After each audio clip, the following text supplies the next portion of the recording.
petite analyse de marché qui va commencer exceptionnellement par un petit point crypto, mais bon, plus pour remarquer les milestones qui ont été passés, on va dire. Donc on a le Bitcoin qui a atteint et dépassé son all-time high, donc son ATH si vous n'êtes pas au fait avec les acronymes. Donc c'est le point qu'il avait effectué le plus haut.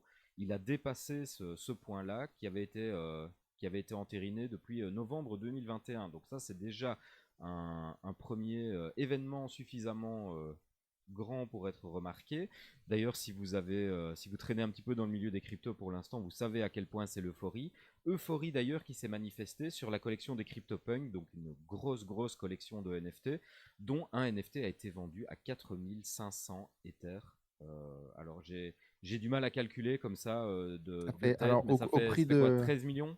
14 millions? au prix de l'Ether aujourd'hui, ça fait 18. Ça fait 18. Voilà. Bon, très Enfin, bien. aujourd'hui, à l'heure à laquelle j'ai regardé, parce que j'avoue, c'est un petit peu fluctuant aujourd'hui. Bon, bah écoute. On est sur une bonne dix-huitaine de millions. Alors si Vous on... vous rendez compte, hein? Ça fait beaucoup d'argent. Oui, oui, pour le moins, oui. Là, ici, si on parle de ça, c'est pas spécialement pour parler des cryptos, c'est plutôt parce que ma théorie, en tout cas, et je pense que toi, Nocif, t'es pas trop loin de mon idée, c'est que le marché des cryptos a quand même une influence assez forte sur le marché de Plend. On va vérifier ça. Pour l'instant, il y a pas encore de preuves réelles de ça, hein. Ça peut tout à fait se décorréler. Mais quand je vois ce genre de mouvement sur le marché crypto, je me dis qu'à retardement, ça peut déteindre sur notre marché. Donc on va surveiller ça d'assez près. D'ailleurs, si on regarde un petit peu Diapradar, alors c'est pas encore fantastique, mais on voit clairement que les utilisateurs commencent à remonter. Il y a un move haussier quand même sur les utilisateurs là, nocif. Mm. Moi, je dirais que la manière dont ça monte, c'est pas un schéma conventionnel. C'est pas un schéma qu'on a l'habitude de voir. Je pense que ça va. C'est Bah, une potentielle trendline.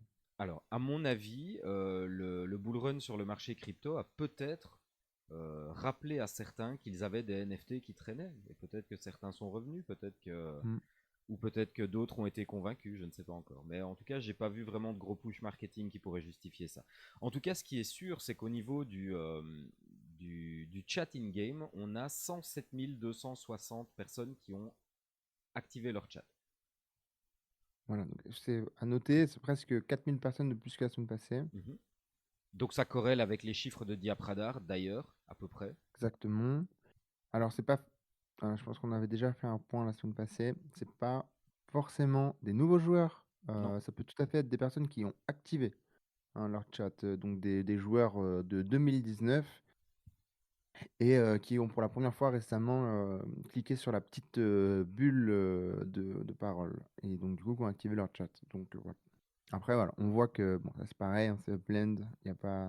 En tout cas, On ça vient indique un retour. collecter, faire deux, trois trucs. Ouais. Moi, je pense qu'il y a, voilà, je pense qu'il y a beaucoup de nouveaux joueurs.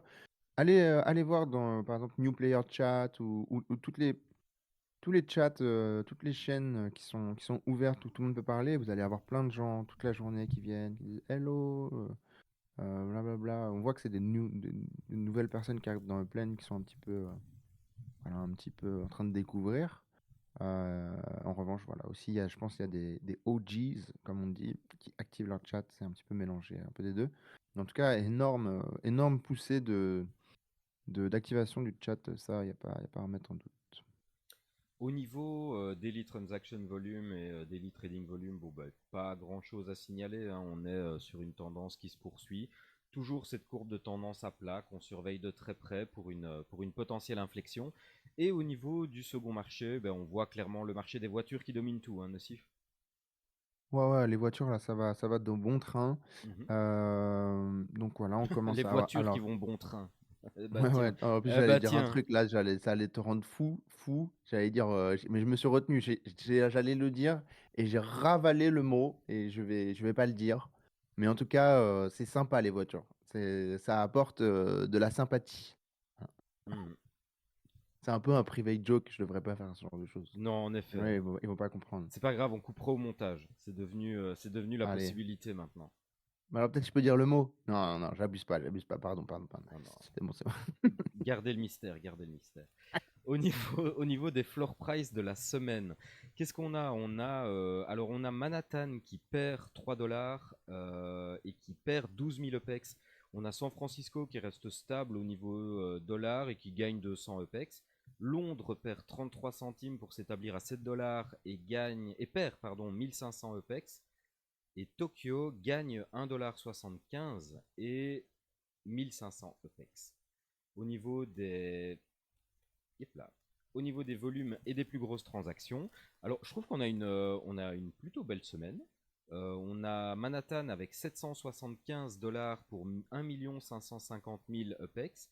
On a San Francisco à 275 dollars et 800 000 EPEX. Londres à 100 dollars pour 538 000 EPEX. Et Tokyo à 2025 dollars pour 325 000 EPEX. J'attire votre attention sur le volume à San Francisco qui est plutôt agréable cette semaine. On a aussi bien d'ailleurs en dollars qu'en EPEX, on a une belle montée du volume. Ça, c'est Mm. plutôt une bonne nouvelle.